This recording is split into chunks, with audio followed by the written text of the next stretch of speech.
It's funny because in meditation we rest in God, spiritual solution to every problem. But when you look at that, what comes to mind is a spiritual salute.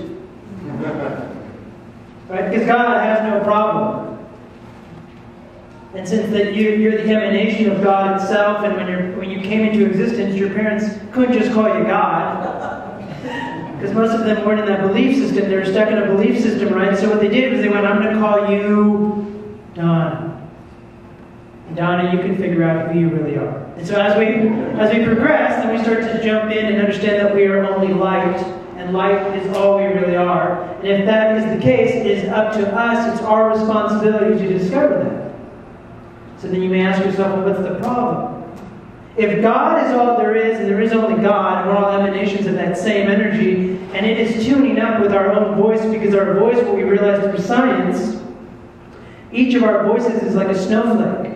There is no voice like your voice. So you're here discovering your own unique voice, your sound. Personality means personified. It means per sound, your sound. You have a unique sound, and you're discovering that sound, right? A good example was, all the way till I was about 20 years old, I used to sing a lot.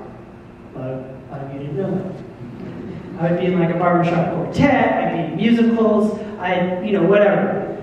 I traveled around the country as Tom Sawyer. When I came back, I was in a musical. And I got placed in a musical, and they wanted me to try to sing baritone, and I hired a guy from the San Francisco Opera House to try to teach me to sing baritone. I couldn't carry a baritone to save my life. But I was too young to not ask questions. So he told me at one of our rehearsals that I couldn't sing. That I couldn't carry the tune. Right?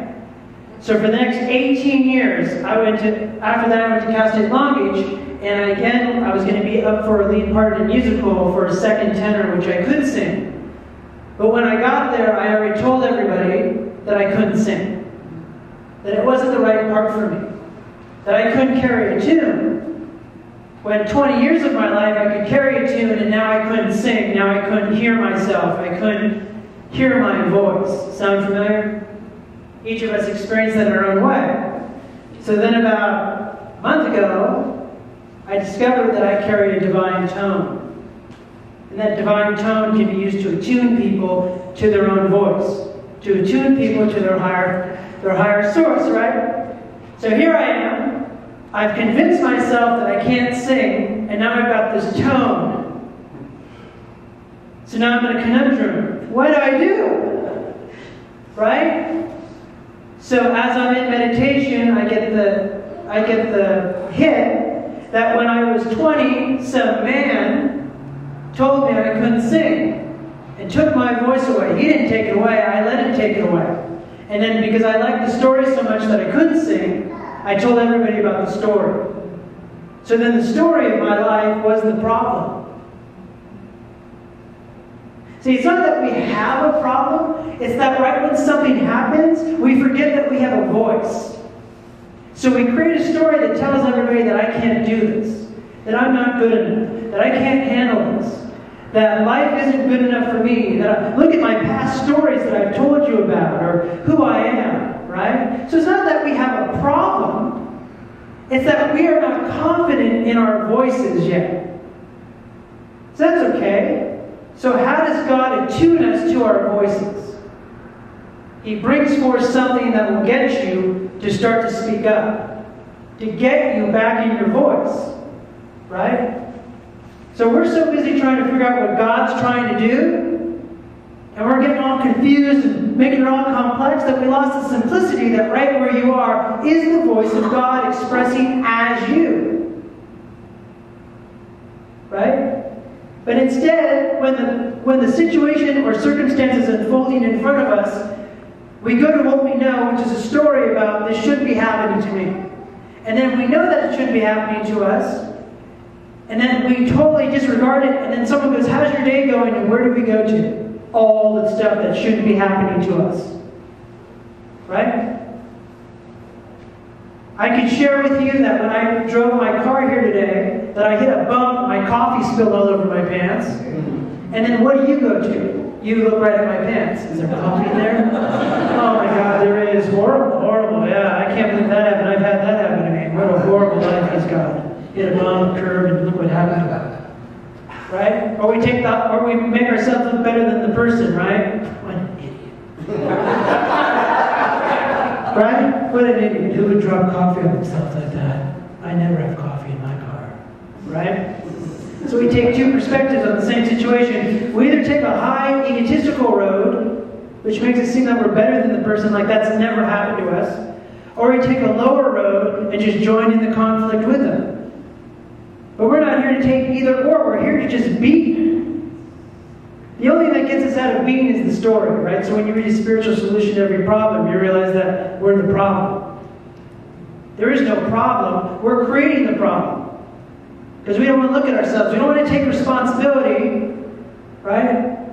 And stand in the responsibility of who I am and how I'm seeing this. How am I being with this situation right now? Who am I to say that I can't handle this? That's ridiculous. Right? So we come to Unity on Sundays and we get re-inspired to go back out in the world and be ourselves.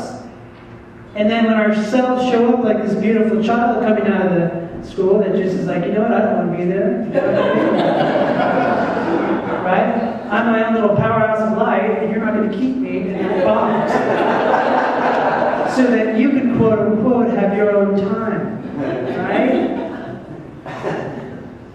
So we're in a place where we're all discovering our voice. We're discovering who we are. We're discovering all at once at the same time that your voice matters. Right? I went yesterday, took Harper to the desert to help clean up, and there happened to be some lady there that was an entity of some sort. And instantly she was above all of us. She had rules. You have to be 3 feet away from her. You can't go into her house. You can't go to this certain room. You can't go there, right? Drove me up the wall. Drove me up the wall. Because it made me feel like I was powerless. And then she made a comment that we have to go to her because we can't figure it out on our own. And I was invited there just to clean up. Right? So I left. Took my daughter. I was like, well, thanks. It was great. I had a good time cleaning up the desert. We're going to go now. Right? Cleaning up her mess. Because that's what we did. We cleaned up the mess around her place. Right?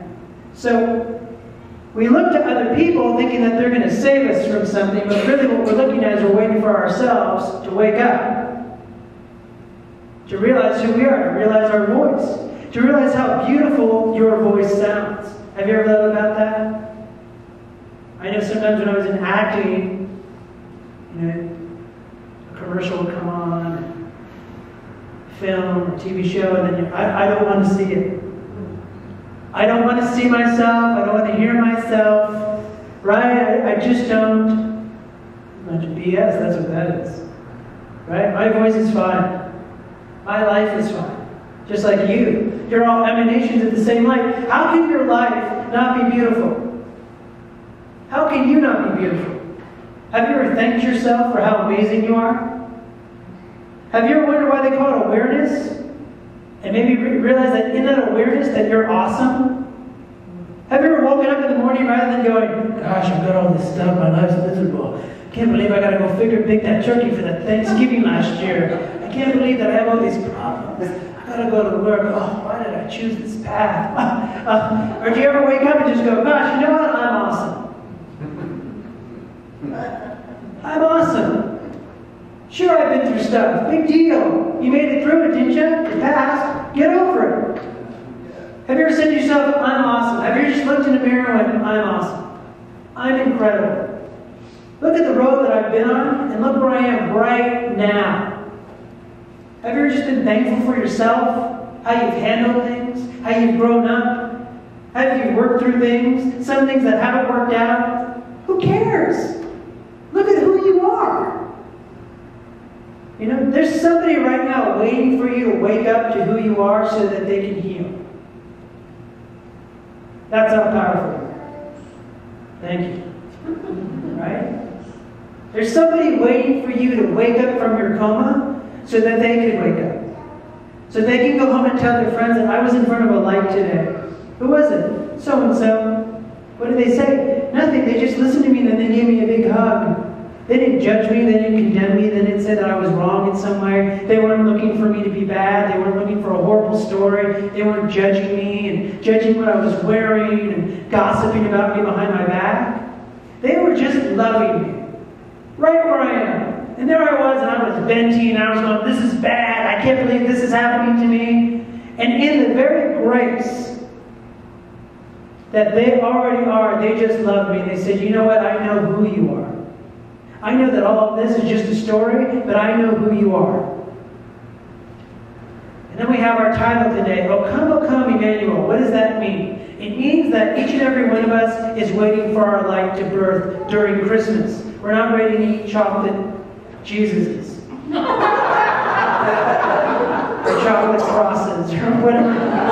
The chocolate nativity scene that we give to family members, you know. What we're waiting for is our own light to shine. So what do? When Christmas rolls around, this is a time to look back and forgive. Forgive yourself for your wrongdoing, and then forgive other people. Because what you know is that at the end of the month, you're going to recognize your light. Why? Because you can only forgive yourself in grace.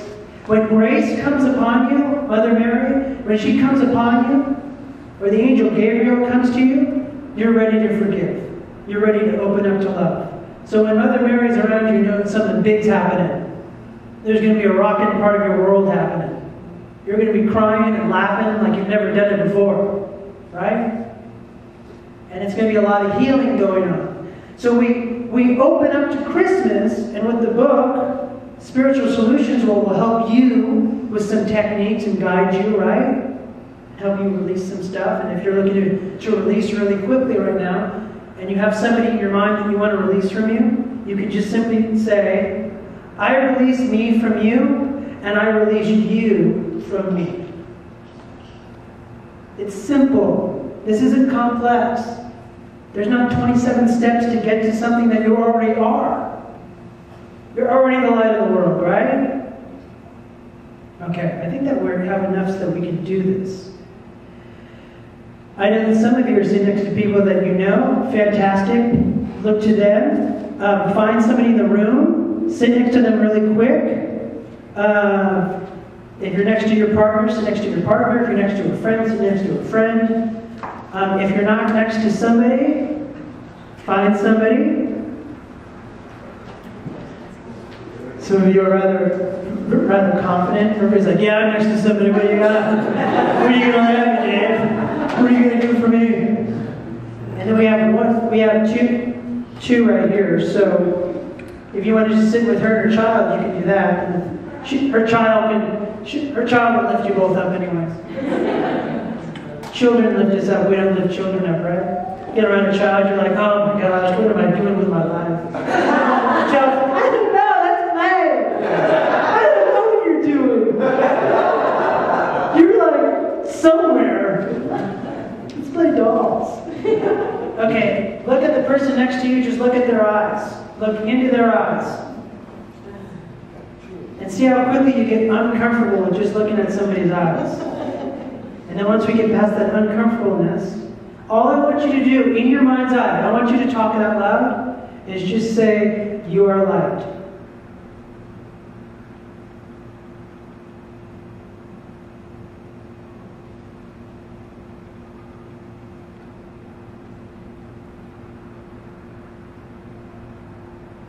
You are light.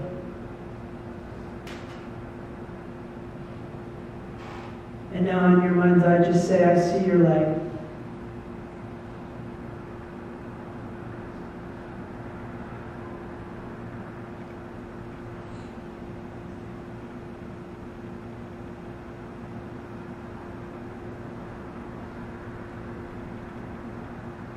And finally say, in your mind's eye, you are the light of the world.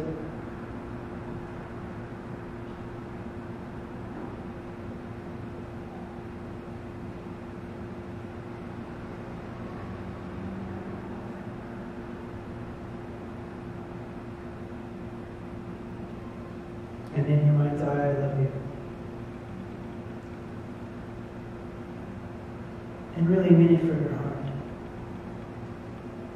Feel what it feels like to really love somebody. as yourself. With no words, just loving.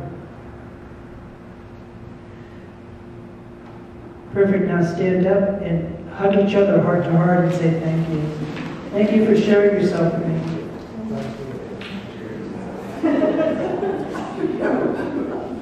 Good, good. You feel the room just shifting? You feel the, you guys can all sit down. People are like, what do I do now, David? I'm looking for a savior. What do I do? You can sit back in your own chair. Do you feel the room shifting? Do you feel how powerful you are?